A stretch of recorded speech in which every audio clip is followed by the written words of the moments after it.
terminó la duda. Y unos pasaron a un lado, otros se fueron a su casa.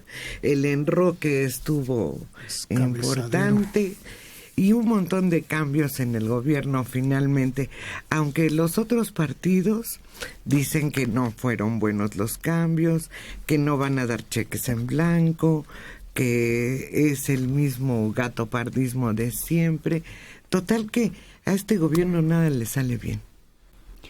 Bueno, lo que pasa es que si no se esperaba que fueran ciertos personajes que al parecer estaban muy bien afianzados, ¿no? Que estaban haciendo una tarea bastante aceptable, ¿no? Como el secretario de Relaciones Exteriores, la propia Rosario, que pues, tenía un programa en marcha que, pues, por lo menos ganaba los titulares y no otra cosa.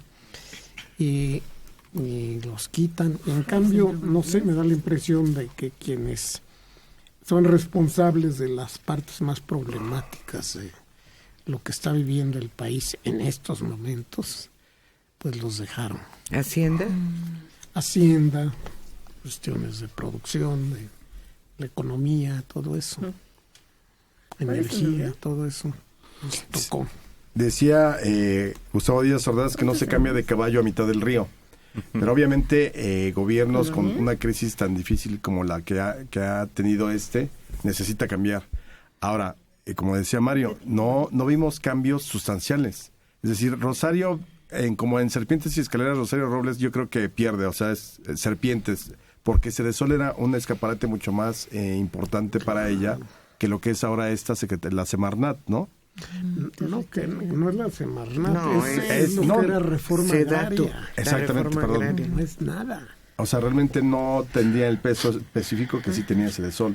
Luego, extrañísimo lo de Aurelio Nuño en la SEP. A mí me hizo recordar este nombramiento. Hará unos 4 o 5 sexenios, ya tiene rato, todavía estaba yo trabajando. Y nombraron a un subsecretario en la dirección de en la subsecretaría de planeación de SEP, que había sido que es hijo del que era director del Banco de México en aquel entonces. Un muchacho que no sabía ni siquiera que había escuelas oficiales y lo ponen en planeación de SEP. No tenía ni idea, no las conocía, no sabía cómo funcionaban. Nunca había pisado alguna. Nunca las había pisado. Entonces, claro que cuando se pone a planear sobre algo, pues todos le decían, es que eso no se puede. Sí, porque él tenía la idea de las escuelas carísimas a las que había asistido toda su vida. Ahora, ya no sé si se acuerdan, cuando empezó el sexenio, se dijo mucho que Choyfet entraba ahí para asestar ciertos golpes políticos y que luego lo iban a relevar. Yo no sé si tuvo que ver más la salud de Choyfet en esta ocasión que por una cuestión verdaderamente ya de me serviste a mis intereses políticos, gracias por participar, ya te puedes ir a tu casa.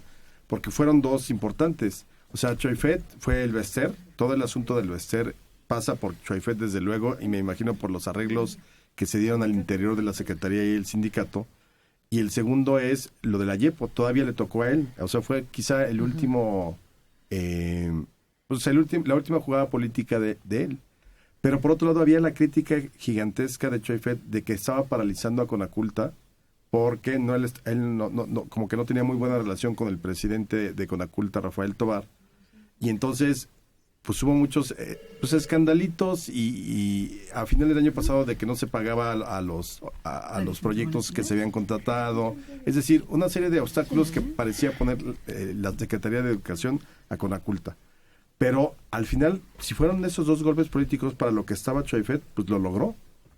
Pero lo inexplicable es que entra nuevamente en un gran cuestionamiento alguien que no tiene idea, y no es porque queramos un maestro o un profesor, pero alguien que cuando menos tenga experiencia en el campo, no solamente de cómo manejar al sindicato o la política, sino también que tenga una visión integral de Estado en términos de lo que es la educación. Sí, a mí no me parece que sea el hombre adecuado para resolver el problema de la reforma educativa. ¿Cuál es su nombre? Porque no tiene idea, no dicen que es un hombre muy inteligente, que es un hombre muy preparado, muy brillante, pero no basta eso para enfrentar el problema educativo que vive México. ¿Su segundo apellido? Se requiere de mayor conocimiento de las necesidades en el aula. Exacto, es que yo creo que aquí necesitarías dos tipos, o sea, un secretario bicéfalo o una secretaria bicéfala. Uno con el brazo político arreglando toda esta parte de los movimientos, el sindicato y demás, y otra que tuviera una cabeza estructurada intelectualmente para conocer de programas, para conocer cómo se están aplicando, cómo deberían aplicarse dentro de la nueva reforma. Porque me parece, bueno, es una utopía desde luego pensar en una secretaría bicéfala, o tienes a un personaje que te pueda cubrir los dos perfiles. Yo creo que Aurelio Nuño no te cubre los dos perfiles, te cubre el perfil político. Exclusivamente. Sí, y todo el mundo está de acuerdo en que esa educación dispareja que se da a lo largo de la superficie del país, lo que provoca desequilibrios y atrasos en muchos lugares. Es que ya la diferencia, digamos, de desarrollo entre ciertos estados del norte y los del sureste es muy grande. Entonces se necesita alguien que esté dispuesto a, sin dejar la visión humanista de fondo de la educación, esté en capacidad de que los jóvenes salgan a un nuevo mundo, al nuevo mundo de la tecnología, de la electrónica, de la comunicación instantánea. Es que no ha habido... de la chocita. Mira, desde la época de López Mateos se pidió que hubiera continuidad. Bueno, yo trabajé más de 30 años y me tocaron los cambios con Echeverría, me tocaron los cambios con López Portillo, me tocó los cambios que hizo Miguel de la Madrid y la reforma educativa de Salinas. Ya las modificaciones que hubo con Zedillo ya no las viví directamente, pero sobre todo en la reforma educativa de Salinas yo estuve en muchos de las reuniones en las que se discutió y no se sigue lo mismo y creo que peor porque se ha deteriorado mucho más la educación. Y ahora lo primero que dijo Aurelio Núñez es que habría que hacer la reforma educativa con los maestros. Es una frase que yo escuché los 34 años de servicio en la SED. Y todo sigue igual. Ahora, digamos que quien ya lo mandaron a la banca, ahora sí, si estaba muy cansado, pues a descansar. Murillo Karam sale totalmente ya de la escena, pero realmente no vemos un cambio no vemos con estos cambios una nueva orientación al régimen de Peña Nieto. O sea, no se ve de ningún lado porque sigue en Hacienda, sigue Videgaray, en Gobernación Osorio Chong, Secretaría de Relaciones MID, que son básicamente las tres más importantes. Turismo quitaron a Claudia, pero tampoco se había visto una gran transformación. Yo creo que vamos a seguir viendo lo mismo. No, pero en Relaciones Exteriores meten a Claudia. Sí, sale a ella y sale se va, se deshace. El único cambio que realmente pudiera mejorar las cosas es el de seguridad, en el que nombran a Renato Sales y a Rubido, pues lo corre el Chapo. Claro. Y Renato Sales estaba antes en la comisión esta de antisecuestros, o sea, al parecer, pues, bueno, tiene un currículum muy amplio en todos esos temas, entonces no está tan fuera de lugar en ese puesto de seguridad.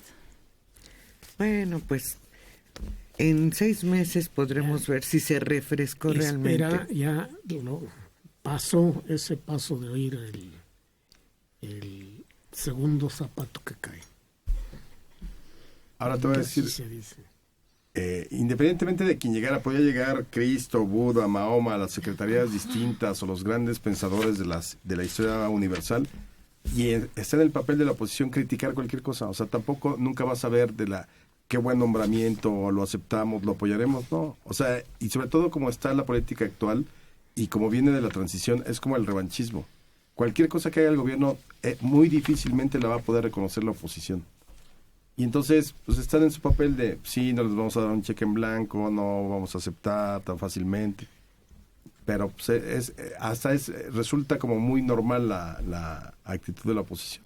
Yo creo que hay que estar viendo a los analistas en estos días a ver cómo es su lectura, ¿no? De los que son más especialistas en el análisis político, de como para dónde ven ellos que puede ir pues todo este cambio en el gabinete. Sí, sobre todo se va a sentir para finales de año, cuando tengamos que enfrentar todos los problemas como resultado de los movimientos económicos que hay. ¿Cómo enfrenta Cedesol, por ejemplo, todo eso? Los recortes para el próximo año. Son muchas cosas que tienen que ver, sobre todo con educación, Cedesol y salud. Y dentro de todos los comentarios que se dieron en los cambios, al único político que sentí que se le dieron muchísimas ovaciones, que se le reconoció así como que una carrera muy limpia, tanto en el papel en el que estaba, que eran relaciones exteriores, como en el que va a ocupar ahora en Cedesol, fue José Antonio Meade, que se le rindieron bastantes honores. O sea, fue el único que no fue criticado, que no fue tan tachado. En la carrera presidencial. Sí. Pero ¿no es un poco desalentador? Es decir, tenías al secretario de Relaciones y lo cambias a una secretaría que no tiene que ver con lo que hacía. Pues sí. O sea, es nuevamente como ese asunto de, pues pongo no al mejor, sino quizá o al más conveniente o al agradecimiento por lealtad o a... Bueno, él fue secretario de Hacienda, acuérdate. Y en Cedesol se chupa una gran parte del presupuesto. Es lo que veían. Pero entonces eso te lleva a preguntar por qué se fue a Relaciones. Es decir, a lo que voy es, vemos nuevamente como este tipo de enroques como de ajedrez, en que cualquiera puede ser cualquier cosa. Aurelio Nuño. Bueno, eso es súper conocido. Aquí en México los políticos son todólogos. Todólogos, absolutamente. Pero bueno, ya está decidido a unos cuantos días del informe y ya veremos a ver qué sucede con esos cambios.